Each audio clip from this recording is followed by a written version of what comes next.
26 Ramadan. Di malam-malam yang penghujung, di malam-malam penutup Ramadan ni, walaupun esok malam yang kita nanti-nantikan, tapi di penghujung ataupun di malam-malam Ramadan ni, jangan kita terlupa bahawa Allah Subhanahu Wa Taala sentiasa melihat kita, sentiasa mengawasi kita, dan Allah Subhanahu Wa Taala menyayangi hamba-hambanya yang bertaubat. Kita kalau boleh nak keluar daripada bulan Ramadan ni dalam keadaan dosa kita telah diampunkan. Antara benda yang menyebabkan amalan-amalan kita, pahala-pahala kita ni tak sampai adalah disebabkan oleh dosa-dosa kita. Dosa ni dia boleh memberi kesan kepada dua benda. Yang pertama, memberi kesan kepada hati kita, menyebabkan hati kita ni keras, menyebabkan kita ni semakin rasa biasa berbuat maksiat, kita rasa susah untuk bertaubat. Itu kesan kepada hati kita. Dan kesan kedua adalah kepada amalan soleh kita.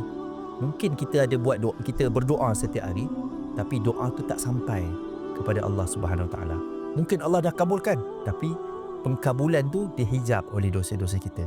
Dari dosa-dosa ni kita kena banyak minta ampun kepada Allah Subhanahu Wa Taala. Antara amalan yang menguatkan untuk kita ni senang mendapatkan ampunan Allah Subhanahu Wa Taala adalah berpuasa.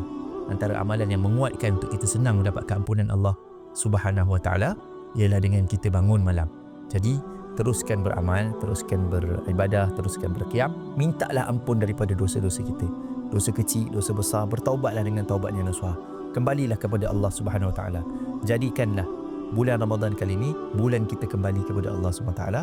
Jadikanlah kita keluar daripada bulan Ramadan ni dengan dosa-dosa yang sudah diampunkan. Sama ada dosa kecil ataupun dosa besar, mintalah ampun daripada Allah Subhanahu Wa Taala. Allah Maha Pengampun. Allah suka hamba dia yang minta ampun. Allah suka hamba dia yang merayu-rayu kembali kepada Allah. Siapa yang pergi kepada Allah dengan keadaan berjalan, Allah SWT akan balas lagi, datang kepada dia dengan lebih laju daripada itu, menunjukkan kata Allah sayang kepada orang-orang yang bertaubat. Bertaubatlah, kembalilah kepada Allah.